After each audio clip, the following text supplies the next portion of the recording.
And I'm happy to say we actually have some time for questions as well. So if you would like to ask questions of the panel, we do actually have microphones. I believe, as someone who agreed to organize a session, I am required to make you use a microphone if you ask a question. So thank you all very much, and I will really quickly here put up our slide as well.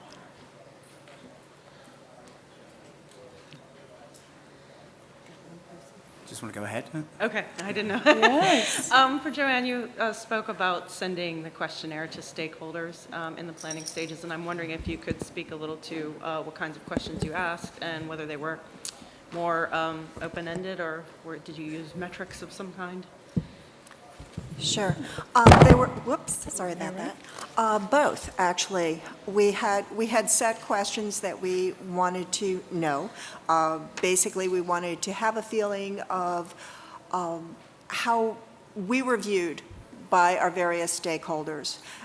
Particularly in comparison with the other journals that are out there. There are neurosurgery journals cropping up, all over the world. Just in the last 5 years, there are tons of them coming up. Just because you're number one doesn't mean you're going to stay number one.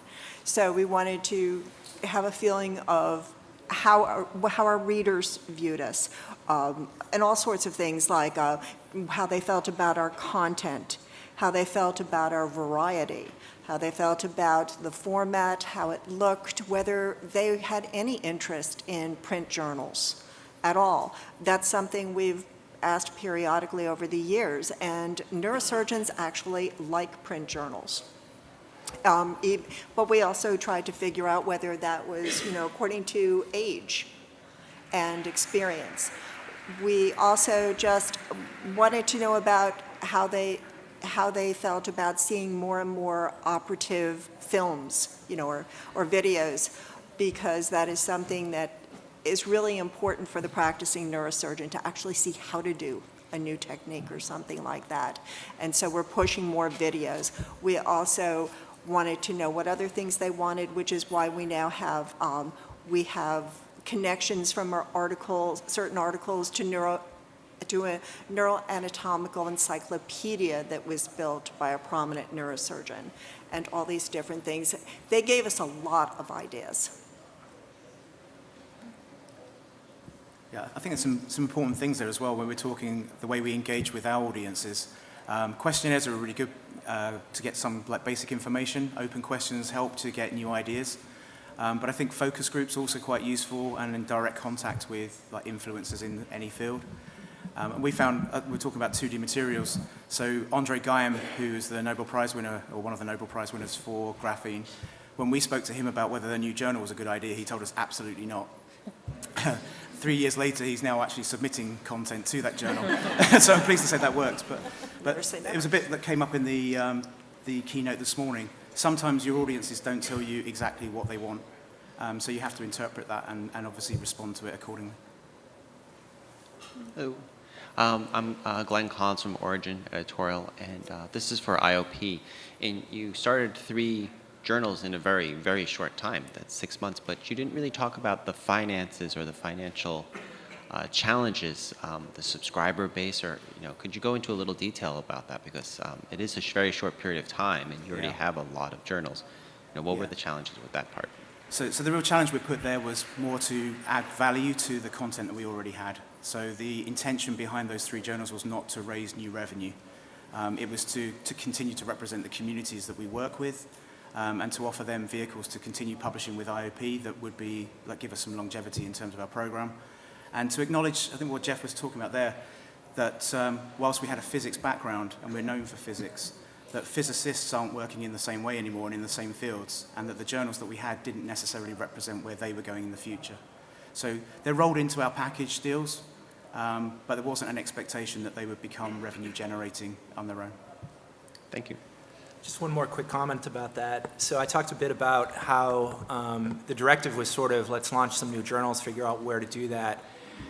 grow some market share that way. Certainly the new journals equal some new content, but as you could see, there's also a new focus on content strategy at our organization. And so one of the new journals, not only was it a place for papers that typically would be rejected and then often landed other publishers, that was something that enhanced the portfolio rather than it wasn't just about the new title, it was about the entire portfolio, and the whole portfolio shaped up to work as a unit as opposed to 15 different entities.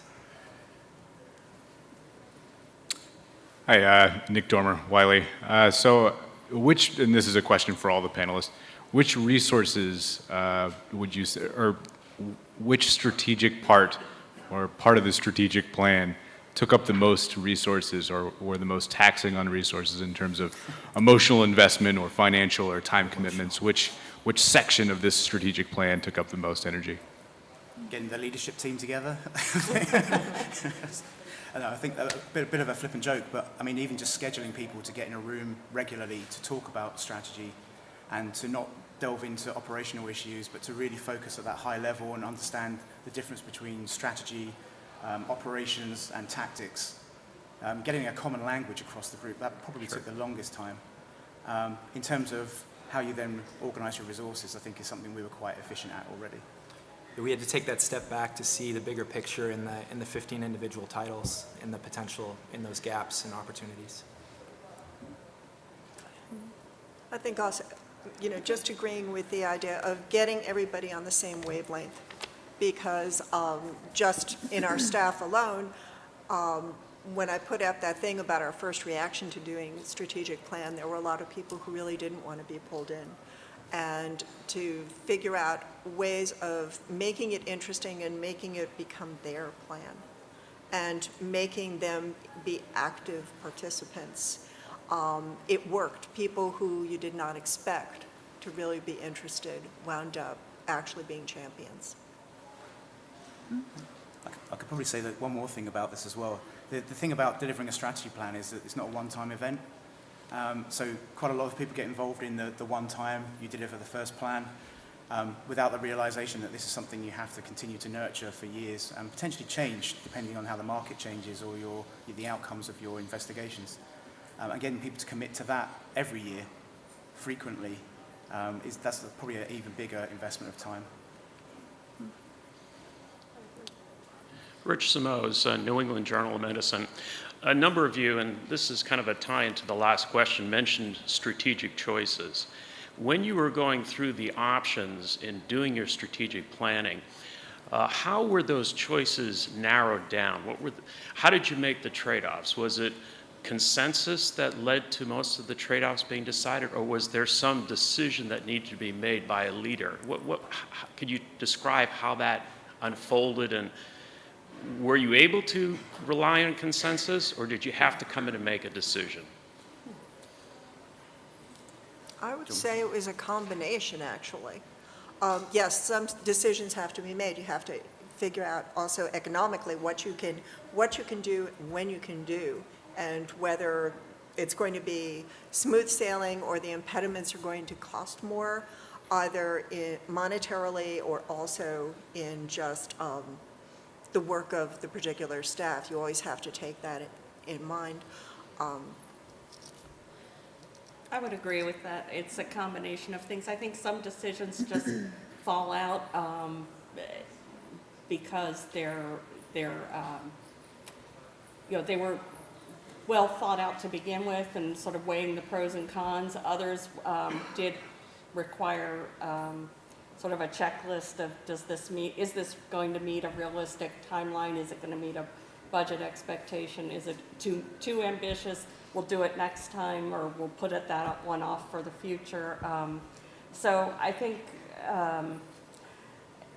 it was seldom, though, that we had to come down to one person sort of making a definitive decision. It was generally consensus. So we had the opposite, I would say. Really? Yeah, we had to change our culture, really, which was to embrace challenge so that people felt comfortable in challenging each other, and that we've been a very consensus-based company for many years, and that led to almost like a stasis where no decision was being made. But equally, it couldn't just be a decision made by the most senior person in the room. So We went through a very big plan. We're still going through this cultural change as well. We're bringing a lot more information together. We're looking at big sort of global economic trends to look at what that might mean for us potentially. We're looking at the sort of micro level on the operational side of, what challenges do our teams face in terms of using the systems that we have, and bringing those all together. So it's a continual refinement process, but the challenge, I think, is absolutely vital, that you need people who are comfortable challenging each other. So just because I'm in publishing doesn't mean I don't have a commercial perspective. And that's something that perhaps hadn't existed before. Great, thank you. Gary Crofty with PLOS, Hi, Gary. and this is for Jamie. I really like what you pointed out, that if you challenge really engaged and innovative and creative staff, you better be prepared to execute. What do you find to be the challenges when you get this upwelling of amazing ideas that you have a limited ability to focus on? How do you keep those people who are highly passionate about delivering their idea that you've had to say no to? How do you keep them going and getting them buying into a strategy that maybe doesn't include their own ideas? It's probably been the biggest learning curve, to be honest with you. And again, part of that cultural shift that's still happening is being prepared to talk very openly to your staff, making sure that you give feedback when you aren't going ahead with the plans that they have, being more visible in terms of the plans that exist, and some things that we're doing now, actually being a bit more innovative in the way we ask people to present plans and how they work together in collaboration. We actually make it sort of visible across the entire company on an internal system, so that new ideas are kind of internally voted. Then we look at them as an assessment team. We've got a new structure in place now to assess new ideas. But the feedback mechanisms, I think, are the key thing, and explaining why, especially when you don't go ahead with something, that you don't feel that's the right thing to do. But yeah, it's been an issue, when you ask for information from people and then you don't give them anything back, you get real problems with your staff, absolutely.